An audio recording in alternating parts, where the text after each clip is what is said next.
कई कई जगह आज भी है। सेमर जानते हैं ना, सेमरी वाला जो कांटे होते हैं उसके पेड़ में।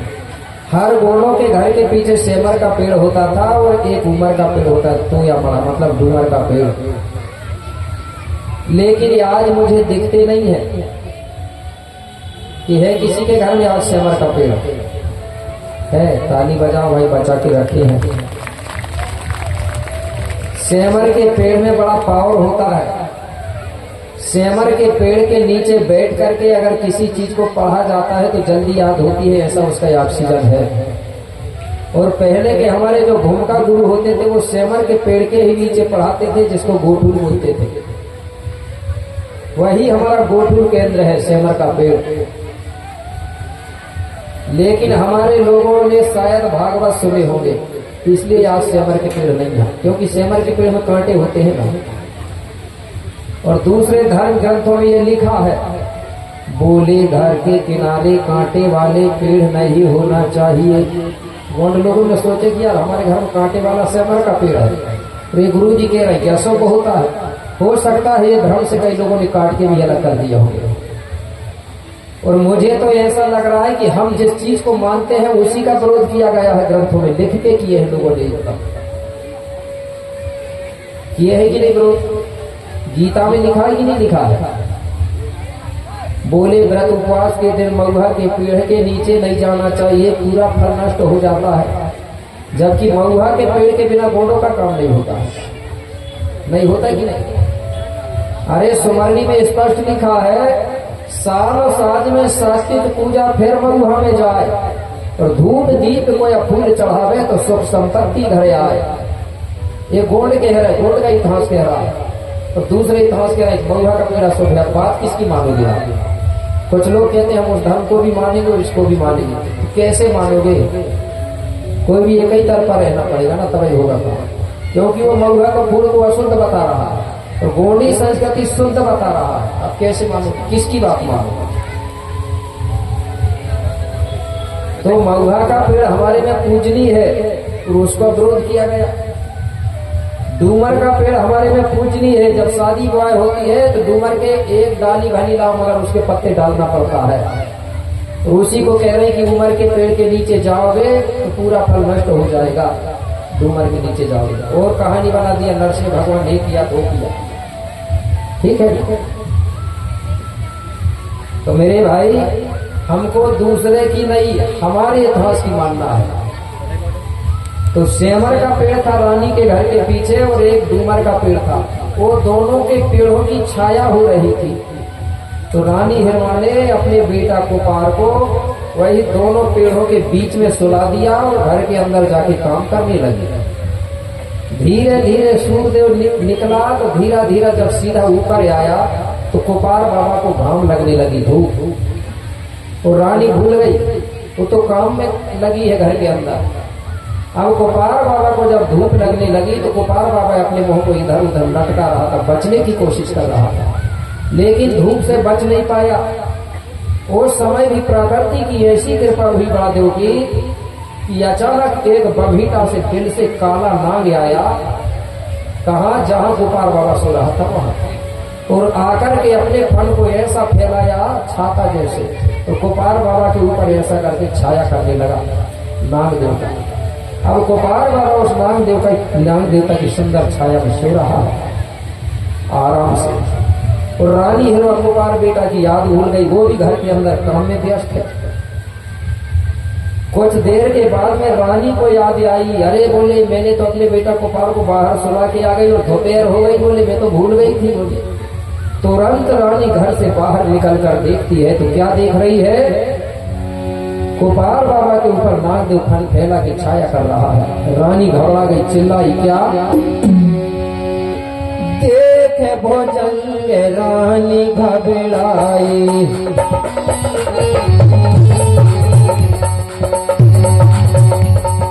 देखे भोजन रानी घबराई, रानी घबराई भैया।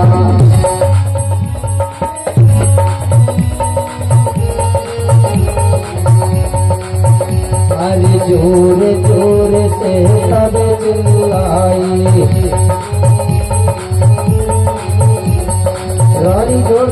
चिल्लाने लगी, घबरा गई, क्या चिल्ला रही है? ये बड़ा देवे तो मैं करो रे सहाई,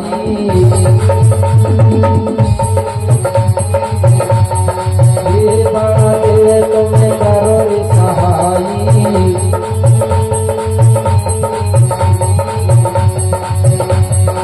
ये बड़ा देवे तो मैं करो रे सहाई, करो रे सहाई।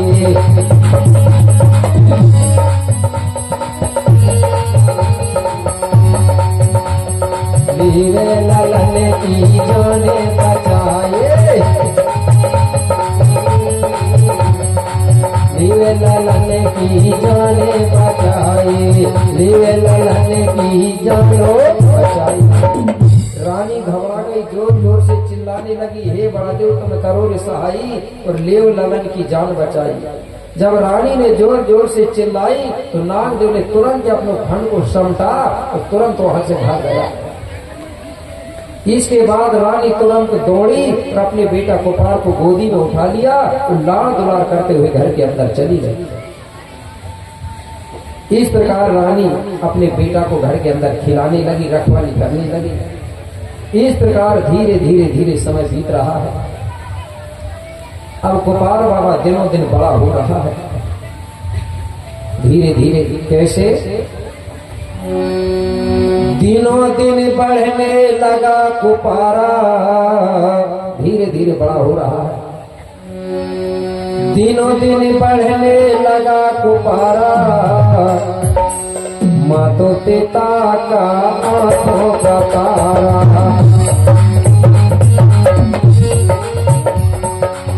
मातो पिता का आंखों का तारा, मातो पिता का आंखों का तारा।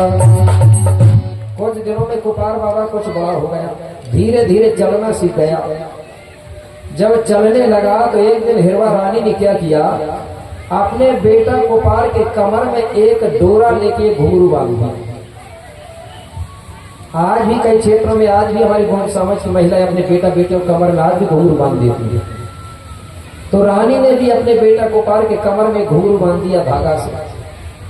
अब गोपाल बाबा जब चलता था तो कमर की घुंघरू बजती थी तो गोपाल बाबा अच्छा लगता था।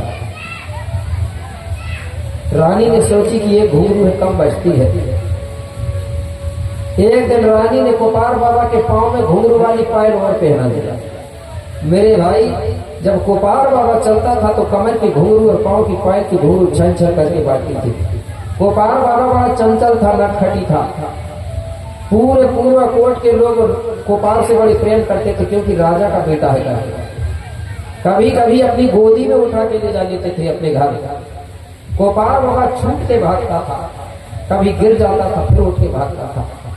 अगर कोई कहता था कि बेटा गोपाल नाच के बताना तो वो इतना भोला भाला था कि नाच के भी बताने लगता था और छोटे बच्चे बताने लगते थे।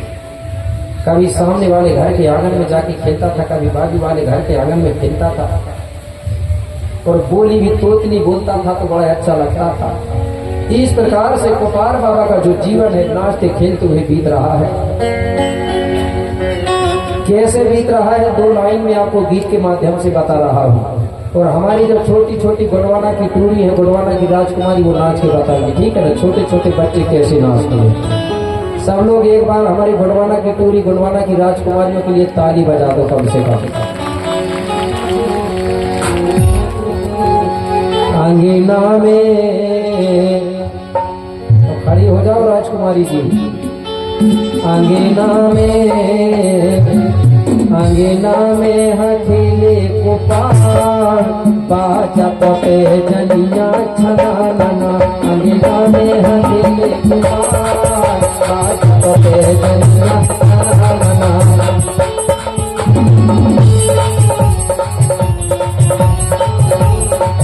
अंगीना में हथेली गोपाल, बाजा पे जनिया छनाना।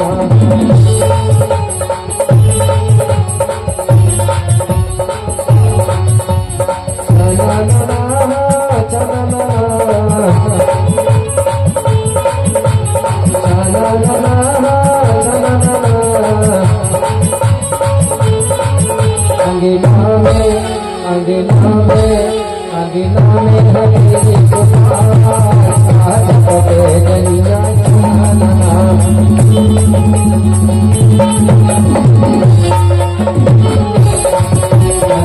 में हरी पुकार पे जनिया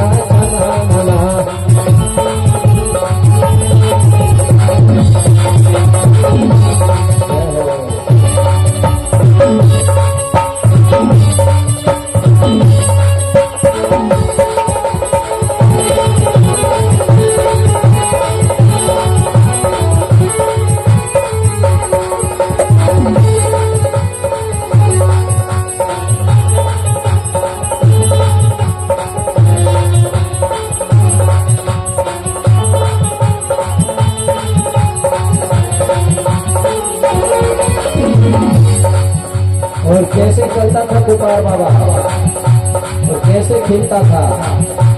ठुमके अंगना में खिले ठुमके अंगना में खिले तू तेरी भाषा अपनी बोले तू तेरी भाषा अपनी बोले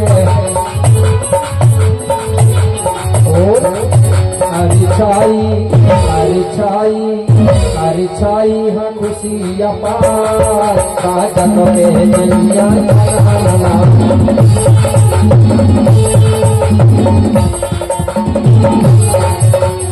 हरे हरी पुकार काजल पे जनिया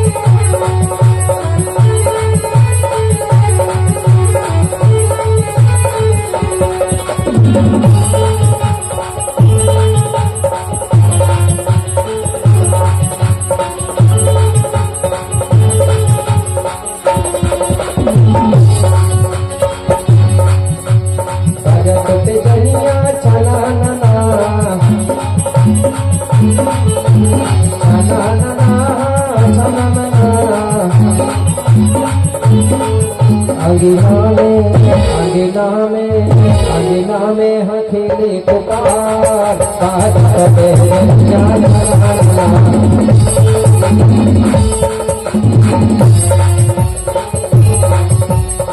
में हथेली पुकार काजल पे जनिया